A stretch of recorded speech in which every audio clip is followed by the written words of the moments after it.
الحمد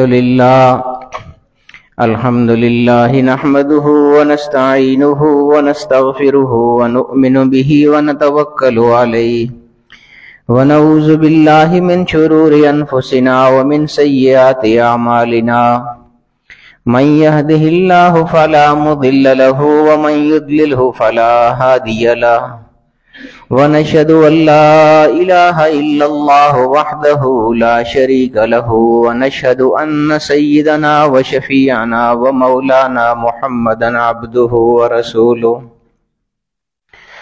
أما بعد فقد قال الله تبارك وتعالى في كلامه المجيد والفرقان الحميد أعوذ بالله من الشيطان الرجيم بسم الله الرحمن الرحيم صبغة الله ومن أحسن من الله صبغة ونحن له عابدون وقال تعالى في شان حبيبه مخبرا وآمرا إن الله وملائكته يصلون على النبي يا أيها الذين آمنوا صلوا عليه وسلموا تسليما اللهم صل على سيدنا مولانا محمد وعلى آل سيدنا مولانا محمد وبارك.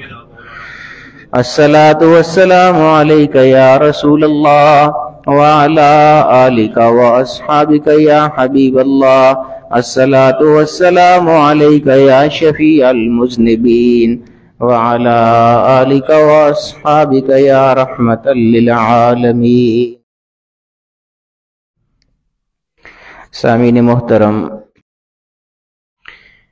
اللہ رب العالمین کے ذکر کے حوالے سے ہماری گفتگو چل رہی ہے اور اللہ تعالیٰ کے اوصاف ضمناً اس میں ہم گفتگو میں لا رہے ہیں.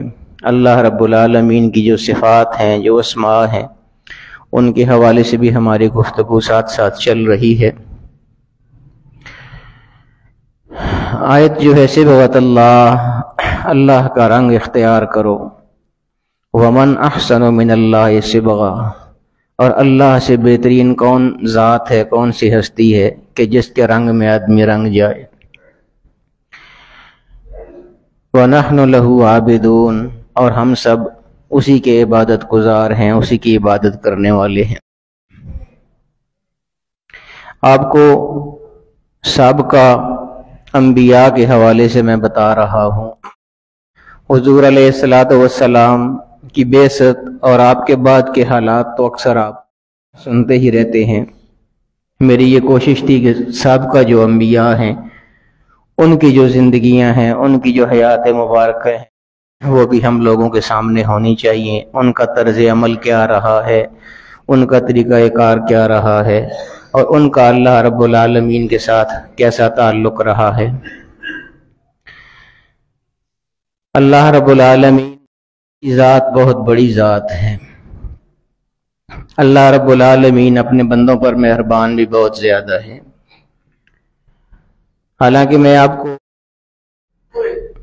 پہلے بھی بتا چکا ہوں کہ اللہ پاک خوشیاں بھی عطا فرماتا ہے اور انسان کی زندگی میں دکھ بھی آتے ہیں، غم بھی آتے ہیں. لیکن یہ ہماری فطرت ہوتی ہے، انسان کی فطرت ہوتی ہے کہ ہم کو خوشیاں یاد نہیں رہتی ہیں لیکن غم ہم کو یاد رہتے ہیں. حالانکہ اگر تناسب کے حساب سے دیکھا جائے تو ہمیں غم، دکھ اور پریشانیاں یہ بہت تھوڑے ملتے ہیں، اس کی بنسبت خوشیاں ہم کو بہت زیادہ اللہ پاک عطا فرماتا ہے. لیکن وہی فطرت والی بات ہے کہ ہم کو خوشیاں یاد نہیں رہتی ہیں، غم یاد رہتے ہیں، اور تھوڑی سی بھی تکلیف آتی ہے تو ہم شکوے کرتے نظر آتے ہیں. اللہ رب العالمین سے بھی شکوہ کرتے ہیں، لوگوں سے بھی شکوہ کرتے ہیں اپنی پریشانی کی وجہ سے، اپنے دکھ کی وجہ سے، اپنے حالات کی وجہ سے. حالانکہ ہم یہ نہیں دیکھتے کہ جو ایک پریشانی آئی ہے اللہ رب العالمین نے اس کے بدلے میں ہم کو خوشیاں کتنی زیادہ عطا فرمائی ہیں. وہ محمود و ایاز کا وہ واقعہ مشہور ہے، ایاز غلام تھا تو ایک دفعہ اس کے آقا نے اس کو خربوزے کی ایک کاش دی تھی کھانے کے لیے. تو اب خربوزہ ظاہر ہے آپ سب لوگ کھاتے ہیں، کبھی میٹھا نکلتا ہے کبھی پھیکا نکلتا ہے، ہر طرح کے ہوتے ہیں. تو وہ جو کاش، وہ ایک تری جو اس نے دی تھی مالک نے ایاز کو، اس نے وہ جب کھائی تو وہ انتہا درجے کی پھیکی تھی، کوئی اس میں لذت نہیں تھی، کوئی اس میں مٹھاس نہیں تھی. اور بادشاہ چونکہ پہلے چکھ چکا تھا وہ خربوزہ، اس کو معلوم تھا کہ یہ کھانے کے قابل نہیں ہے، انتہا درجے کا پھیکا اور کڑوا ہے، خراب ہے. تو اس نے دیکھا بادشاہ نے کہ ایاز جو ہے وہ بڑی دلجمی کے ساتھ وہ کھا گیا ہے، اور بالکل کوئی ناگواری کا اظہار اس نے نہیں کیا ہے، نہ اس کے چہرے پر کوئی ناگواری کے اثرات ظاہر ہوئے تھے. تو بادشاہ حیران ہوا کہ یہ کیا بات ہے، اس کو پھیکا نہیں لگ رہا ہے، حالانکہ یہ کھانے کے قابل ہی نہیں ہے یہ خربوزہ. بادشاہ نے ایک اور کاش اس کو دی، وہ بھی اس نے اسی طرح خوشی خوشی رغبت کے ساتھ کھا لی. وہ ایک ایک بادشاہ دیتا گیا تو وہ ایاز اس کا غلام تھا، وہ سارے کے سارا کھا گیا خربوزہ. تو بادشاہ نے بعد میں اس کو حیرت سے پوچھا کہ تجھے پتہ نہیں چلا کہ اس کا ذائقہ کیسا ہے، کیسے تو سارا کھا گیا ہے؟ تو اس نے، وہ غلام تھا لیکن بہت عقل مند تھا، اس نے کہا جی کہ آج اگر پھیکا آ گیا تو کیا ہو گیا، انہی ہاتھوں سے تو ہمیشہ میٹھا بھی کھاتا رہا ہوں نا، تو مجھے وہ وقت بھی یاد کرنا چاہیے نا جب اچھی چیزیں آپ مجھے دیا کرتے تھے اور میں مزے لے لے کے کھاتا تھا. تو آج انہی ہاتھوں سے اگر ایک پھیکی چیز آ گئی ہے تو مجھے اسی رغبت کے ساتھ کھانی چاہیے نا، مجھے کیا لگے. تو یہ میں عرض کرتا ہوں کہ ہم شکوے کرتے نظر آتے ہیں، حالانکہ خوشیاں بھی بہت زیادہ ہم کو عطا ہوتی ہیں. جو صابر لوگ ہوتے ہیں، جو شاکر لوگ ہوتے ہیں، اللہ رب العالمین کی تکلیف پر صبر کرتے ہیں. الذین اذا اصابتہم مصیبہ، قرآن کریم میں کیا آتا ہے کہ نیک لوگوں کے بارے میں، ہدایت یافتہ لوگوں کے بارے میں اللہ پاک فرماتا ہے کہ وہ کون لوگ ہوتے ہیں. الذین اذا اصابتہم مصیبہ، جب ان کو کوئی بھی تکلیف پہنچتی ہے، قالوا انا للہ و انا الیہ راجعون، تو کہتے ہیں کہ ہم بھی اللہ کے لیے ہیں، تکلیف بھی اللہ کی طرف سے آئی ہے اور اسی کی طرف ہم نے رجوع کرنا ہے. تو وہ ہر چیز کو اس چیز پہ برداشت کر لیتے ہیں. تو صبر کرنے والے لوگ، ان اللہ مع الصابرین، اللہ رب العالمین صبر کرنے والوں کے ساتھ ہوتا ہے.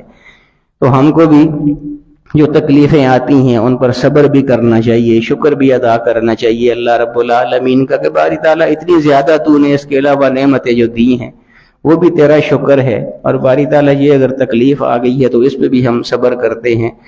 اللہ رب العالمین جو بھی رضا ہو اس کے مطابق انسان کو زندگی گزارنی چاہیے. اور یہ میں آپ کو اس کی بنا پر کیا کیا لذتیں انسان کو حاصل ہوتی ہیں، اور جب آدمی تعلق قائم کر لیتا ہے تو اللہ رب العالمین کی طرف سے انعامات کیسے ہوتے ہیں. حضرت ایوب علیہ السلام بہت بیمار ہوئے، آپ سب جانتے ہیں، مشہور ان کا واقعہ ہے بیماری کے حوالے سے، سب کو معلوم ہے کہ انہوں نے بہت زیادہ بیماری گزاری تھی، اتنے زیادہ بیمار ہوئے تھے. اب اللہ کے نبی ہیں لیکن اللہ کی آزمائشیں تو آتی ہیں، سب پر آتی ہیں، لیکن وہی بات ہے نا کہ لا خوف علیہم ولا هم یحزنون، یہ نہیں ہے کہ ان کی تکلیف آتی نہیں ہے، تکلیفیں آتی ہیں لیکن وہ تکلیفیں ان کو محسوس نہیں ہوتی ہیں کہ وہ تکلیفیں ہیں، بلکہ بعض دفعہ تو وہ تکلیف بھی ان کے لیے خوشی کا باعث ہوتی ہے. حضرت ایوب علیہ السلام جب بیمار ہوئے تھے تو بہت طویل عرصہ بیمار رہے تھے. جس بستی میں یہ رہتے تھے اتنے بیمار ہوئے اور اتنا لمبا عرصہ بیمار رہے کہ بستی والوں نے ان کو بستی سے باہر نکال دیا تھا. بڑا مشکل وقت ہوتا ہے، ایک بستی سے اگر کسی کو باہر نکال دیا جائے بہت مشکل وقت ہوتا ہے، بندہ اکیلا رہ جاتا ہے. اور نکالا بھی اس وجہ سے گیا کہ بیماری کی وجہ سے کوئی ان کے قریب نہیں آتا تھا، بیماری کی وجہ سے، یہاں تک کہ بستی سے نکال دیے گئے. بستی سے باہر انہوں نے ڈیرا لگا لیا شاہ کے ہر جا نصیحت شاہ است، وہ کہتے ہیں کہ بادشاہ جہاں بھی بیٹھ جائے وہی جگہ دربار بن جاتی ہے، وہ وہیں بادشاہ ہوتا ہے، ہر جگہ بادشاہ ہی وہ باہر جا کے بیٹھ گئے۔ اللہ کے برگزیدہ ہستی تھے، باہر چلے گئے، بیماری کا عرصہ وہاں باہر گزارا، بڑا طویل عرصہ گزارا، اور پھر اللہ پاک نے ان کو شفا دینے کا ارادہ فرمایا۔ اللہ کی طرف سے ہیں ساری چیزیں، شفا بھی وہی عطا فرماتا ہے، تکلیفیں بھی اسی کی طرف سے آتی ہیں، بیماریاں بھی اسی کی طرف سے آتی ہیں، آزمائشیں ساری اسی کی طرف سے آتی ہیں۔ اللہ تعالیٰ نے پھر جب ان کا صبر دیکھا تو ان کو شفا دینے کا ارادہ فرمایا، اور قصبے والوں کو یہ بات بھی معلوم ہو گئی کہ وہ صحت مند ہو رہے ہیں، تندرست ہو رہے ہیں، اور وہ بیماری جو ہے ان کی وہ ختم ہو رہی ہے۔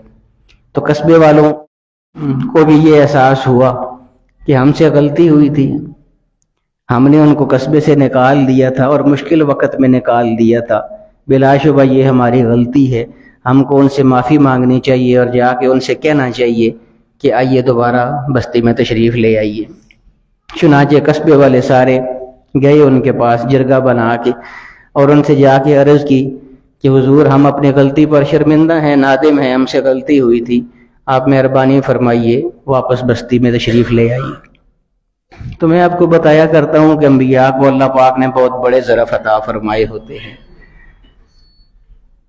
انہوں نے معاف فرما دیا بستی والوں کو، تو بستی والے واپس آ گئے۔ حضرت ایوب علیہ السلام نے وعدہ کیا کہ میں آ جاؤں گا، تم چلے جاؤ، میں آ جاؤں گا۔ چنانچہ بستی والوں نے وہاں جا کر جشن منانے کی تیاریاں شروع کر دی کہ حضرت ایوب علیہ السلام واپس بستی میں آ رہے ہیں، تو ان کا پورے طریقے سے استقبال ہونا چاہیے، دھوم دھام سے استقبال ہونا چاہیے۔ رات کو آ گئے حضرت ایوب علیہ السلام، بستی میں آ گئے، وہاں بڑی خوشیاں منائی جا رہی تھیں، بڑے ترانے اور بڑا کچھ بڑے نغمے گائے جا رہے تھے ان کے استقبال کے لیے، اور بڑی دھوم دھام تھی پورے بستی میں، پورے قصبے میں۔ حضرت ایوب علیہ السلام بھی آئے، انہوں نے ساری رونقیں دیکھیں، سب کچھ دیکھا، اور چلے گئے اپنے گھر چلے گئے۔ رات گزر گئی، اب یہ ان کی شفا کی پہلی رات تھی، شفا یابی کے بعد یہ پہلی رات تھی، تندرستی کے بعد، یعنی طویل بیماری، ایک طرف وہ طویل بیماری ہے، اتنی بیماری کہ قصبے والوں نے ان کو باہر نکال دیا، پھر باہر طویل بیماری گزاری، اب یہ پہلی رات صحت مندی والی رات آئی تھی، تو یقینی بات ہے کہ بہت خوشی والی رات تھی ان کے لیے، کیونکہ بہت تکلیف گزاری ہوئی تھی انہوں نے، تو بہت زیادہ خوشی تھی ان کو صحت مندی کی وجہ سے، تندرستی کی وجہ سے، شفا کی وجہ سے۔ رات گزر گئی، عجیب بات یہ ہے کہ اگلے دن کسی نے دیکھا کہ حضرت ایوب علیہ السلام زار و قطار رو رہے تھے، تو اس نے پوچھا جی کہ آج کیوں آپ رو رہے ہیں؟ اللہ پاک نے آپ کو صحت عطا فرما دی ہے، آپ کو شفا عطا فرما دی ہے، طویل بیماری آپ نے گزاری ہے، اس کے بعد اللہ پاک نے آپ کو صحت عطا فرمائی ہے، تو یہ تو خوشی کا دن ہے، آج تو مسرت کا دن ہے، خوشی کا دن ہے، اور ہم سب لوگ تو آپ کی وجہ سے خوشیاں منا رہے ہیں، اور آپ رو رہے ہیں اس خوشی کے موقع پر۔ میں عرض کر رہا تھا نا کہ ہم جو عبادتیں کرتے نہیں ہیں تو ہمیں لذت کا بھی نہیں پتا ہوتا، وہ عبادتیں کرنے والے لوگ تھے نا، اس لیے ان کو لذتوں کا بھی پتا تھا، اور ان پر انعامات الہیہ بھی ہوتے تھے۔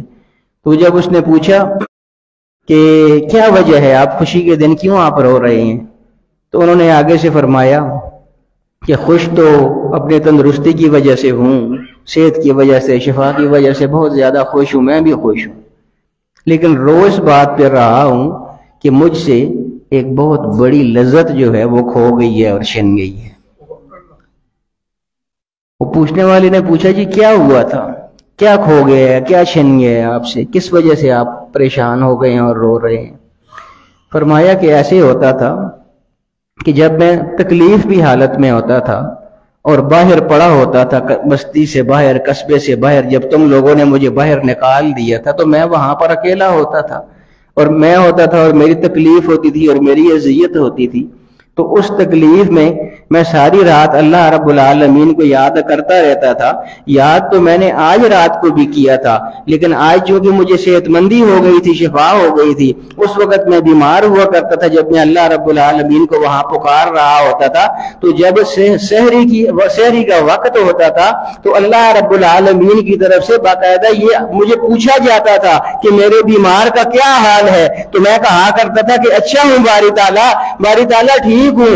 آج میں نے صحت مندی کی رات، شفا والی رات تو گزار دی ہے، لیکن دو کس بات کا ہے کہ شہری کو میں انتظار کرتا رہا، اوپر سے کسی نے پوچھا نہیں ہے کہ میرے بیمار تیرا کیا حال ہے.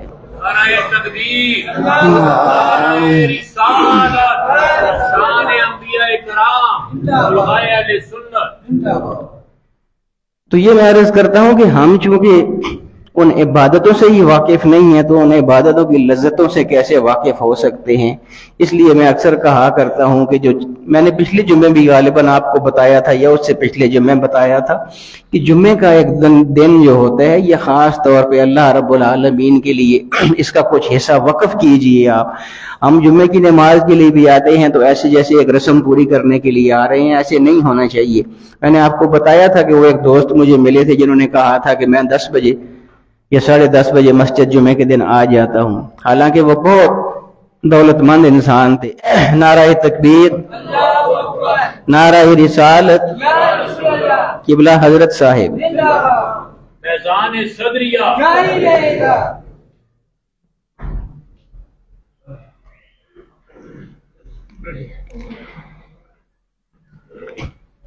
تو یہ میں عرض کر رہا تھا کہ جو جمعے کا دن ہوتا ہے یہ بہت اہم دن ہوتا ہے، بلکہ سید الایام اس کو کہا جاتا ہے، تمام دنوں کا سردار اس کو کہا جاتا ہے. اور ایک حدیث میں اس کو عید کا دن بھی قرار دیا گیا ہے. تو حدیث کے مطابق تو یہ عید کا دن ہے، خوشی کا دن ہے، تو اس کو عید کی طرح منانا چاہیے. پھر جب ہم جمعے کے لیے آتے ہیں تو اس کا خاص اہتمام ہونا چاہیے. ہم جمعے کی نماز پڑھنے کے لیے بھی آتے ہیں تو اکثر کئی لوگ ایسے ہوتے ہیں جن کو میں نے دیکھا ہے کہ جو خاص یعنی خطبہ جس وقت شروع ہو رہا ہوتا ہے اس وقت آتے ہیں. کچھ لوگ تو خطبے کے دوران آ رہے ہوتے ہیں، حالانکہ خطبہ پورا سننا ضروری ہے. جب تک آپ پورا خطبہ نہیں سنیں گے آپ کی نماز کامل نہیں ہوتی ہے. اس لیے خطبہ سننا ضروری ہے، جمعے کا خطبہ. اور بعض لوگ ایسے ہوتے ہیں جو خطبے کے بھی بعد آتے ہیں، نماز میں آ کے شامل ہوتے ہیں. ایسا نہیں ہونا چاہیے.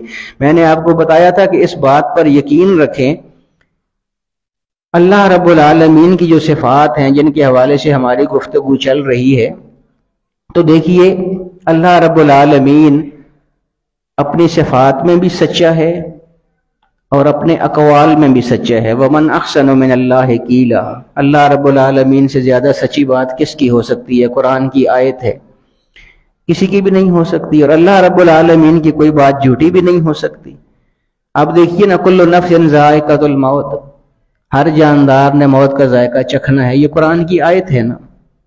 تو آپ دیکھتے نہیں ہیں، ہم دیکھتے نہیں ہیں کہ دن رات ہم جنازے نہیں پڑھتے ہیں، لوگوں کی تدفینیں نہیں کرتے ہیں، تکفین نہیں ہوتی، میتیں ہم قبروں میں نہیں اتار رہے ہیں. یہ اللہ رب العالمین نے فرمایا تو حق ہے، ہم سامنے سارا کچھ دیکھ رہے ہیں.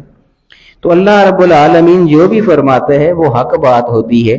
اس لیے اللہ رب العالمین کی طرف ضرور رجوع کریں. اللہ رب العالمین جو بھی فرماتا ہے وہ ہمارے ہی بھلے کے لیے ہوتا ہے. اور پھر اللہ رب العالمین نے اختیار جو دیے ہے ہم کو، تو یہ تو ہمارا اپنا اختیار ہے، ہم اچھا کام کریں یا برا کام کریں. میں عرض یہ کر رہا تھا کہ اللہ رب العالمین ہر چیز پر قادر ہے، وہ ہر چیز پر قدرت رکھنے والا ہے. اور پھر جب یہ ہم نے دیکھ لیا کہ اللہ نے فرمایا کہ کل نفس ذائقۃ الموت، ہر جاندار نے موت کا ذائقہ چکھنا ہے، اور ہم اپنی آنکھوں سے دیکھ رہے ہیں کہ واقعی ہر جاندار موت کا ذائقہ چکھ رہا ہے، گویا اللہ رب العالمین سچا ہے. تو پھر اس بات پر کیوں یقین نہیں ہے کہ واللہ خیر الرازقین، اللہ رب العالمین رزق دینے والا ہے. تو یہ بات بھی تو اسی طرح سچی ہوگی جس طرح وہ موت والی سچی ہے. اس لیے یہ یقین رکھیں کہ رزق بھی اللہ رب العالمین بھی دینے والا ہے، وہی دینے والا ہے، اور کوئی ذات نہیں ہے رزق دینے والی. تو یقین صرف ایک چیز پر ہمارا نہیں ہونا چاہیے. اللہ رب العالمین کی جتنی بھی صفات ہیں، جتنے بھی اللہ کے اسماء ہیں، ان سب پر اسی طرح یقین ہونا چاہیے جس طرح کل نفس ذائقۃ الموت اور کل من علیہا فان ویبقى وجہ ربک ذو الجلال والاکرام. ان باتوں میں جس طرح ہم کو یقین ہے، جس طرح مثال کے طور پہ میں آپ کو کہتا ہوں، دیکھیے اب رمضان کا مہینہ ہوتا ہے تو اکثر جتنے بھی روزہ دار ہوتے ہیں، ہر طرح کے روزہ دار ہوتے ہیں. کوئی آرام میں روزہ رکھنے والا آدمی ہے، یعنی کمرے میں بیٹھا ہوا ہے، کوئی مشقت نہیں کر رہا، کوئی مشکل وقت نہیں گزار رہا، کمرے میں ٹھنڈی جگہ روزہ گزار رہا ہے، ایک اس کا روزہ ہے. اور ایک مزدور ہے جو کام بھی کر رہا ہے، دھوپ میں کھڑا ہے، کام کر رہا ہے، روزہ بھی رکھا ہوا ہے. اب کس شدت کی اس کو پیاس لگتی ہوگی، یہ تو وہ جانتا ہے نا جو دھوپ پہ کام کر رہا ہے. کمرے میں بیٹھا ہوا آدمی تو وہ نہیں جان سکتا نا. جو دھوپ میں کام کر رہا ہے مزدور، وہ اس دکھ کو جان سکتا ہے، وہ اس پیاس کی شدت کو جان سکتا ہے جو روزے میں اس کو لگ رہی ہوتی ہے. لیکن کیا ہوتا ہے، دیکھیے یہاں جب رمضان شریف میں لوگ آتے ہیں ظہر کی نماز پڑھنے کے لیے تو بہت سے مزدور ہوتے ہیں، ان میں بہت سے گاڑیوں کے مکینک ہوتے ہیں، بہت سے رکشوں کے ڈرائیور ہوتے ہیں، یہ سارے محنت کرنے والے لوگ ہیں. میں کئی دفعہ یہاں پر دیکھتا ہوں سامنے بیٹھے ہوئے وضو بنا رہے ہوتے ہیں ظہر کی نماز کے وقت. اور دیکھیے کہ وہ اللہ پاک روزے کے بارے میں فرماتا ہے کہ الصوم لی وانا اجزی بہ، یہ روزہ خالصتاً میرے لیے ہے اور اس کی جزا بھی میں ہی اپنے بندے کو دوں گا. اور ایک اور طرح اگر اس کو پڑھیں عربی گرامر کے لحاظ سے تو یہ اس طرح ہو جاتا ہے کہ الصوم لی وانا اجزا بہ، کہ روزہ خالصتاً میرے لیے ہے، اس لیے اس کی جزا میں کوئی اور نہیں دیتا ہوں بلکہ میں خود بندے کو مل جاتا ہوں، میں اس کی جزا بن جاتا ہوں. یہ اتنا بڑا انعام کیوں ہے وانا اجزا بہ، کہ روزے کا بدلہ میں ہوتا ہوں، میں خود بندے کو مل جاتا ہوں. کیوں ہے اتنی بڑی جزا؟ اس کی وجہ یہ ہے کہ وہ مزدور جو پیاس کی شدت سے بلک رہا ہوتا ہے، حلق اس کا تر نہیں ہو رہا ہوتا، خشک ہوتا ہے اس کا حلق، لیکن وہ جب نماز کے لیے یہاں آ کے وضو بنا رہا ہوتا ہے ظہر کے وقت، تپش شدید، سورج گرم، سخت گرمی، اس وقت وہ ٹھنڈا یخ پانی ہوتا ہے ہماری ان ٹوٹیوں میں ٹیوب ویل کا. اکثر لوگ یہاں آ کے نہاتے بھی ہیں رمضان میں، تو میں دیکھتا ہوں کہ وہ مزدور جن کے گلے خشک ہوئے ہوتے ہیں وہ بھی جب وضو کرتے ہیں تو کلی تو سارے کرتے ہیں وضو میں نا. تو اب مزے کی بات یہ ہے کہ کلی کرتے ہوئے اگر آدمی پانی پی لے تو ساتھ والے بندے کو بھی پتہ نہیں چلتا ہے. دور کی بات تو چھوڑے، جو ساتھ بیٹھا ہوا ہے اس کو بھی نہیں پتہ چلے گا کہ کلی کرتے ہوئے اس نے پانی پی لیے. لیکن وہ مزدور جس کا حلق بھی خشک ہے، منہ میں پانی ڈلا ہوا ہے، گلے تک پانی چلا گیا ہے، لیکن گلے سے آگے وہ نہیں لے کے جا رہا کیونکہ اللہ پاک دیکھ رہا ہے میں نے روزہ رکھا ہوا ہے. تو یہ اللہ رب العالمین کا خوف ہے. یہ جب ہمارے اندر پیدا ہونا اللہ رب العالمین کا خوف، ہر چیز میں پھر ایسا ہی ہونا چاہیے نا کہ اللہ رب العالمین جب وضو کرتے ہوئے ہم کو دیکھ رہا ہے کہ ہم نے پانی پی ہے اور پانی ہمارے حلق سے اترا ہے یہ نہیں اترا، تو جب ہم اور گناہ کر رہے ہوتے ہیں تو اس وقت اللہ پاک ہم کو نہیں دیکھ رہا ہوتا. اس وقت بھی تو اللہ پاک ایسے ہی دیکھ رہا ہوتا ہے جس طرح اس وقت دیکھ رہا ہوتا ہے. اس لیے یہ میں ساری باتیں اس لیے کرتا ہوں کہ یہ ساری دھیان والی چیزیں ہیں، احساس والی چیزیں ہیں، ان چیزوں کو سمجھیے، ان پر غور کیجیے.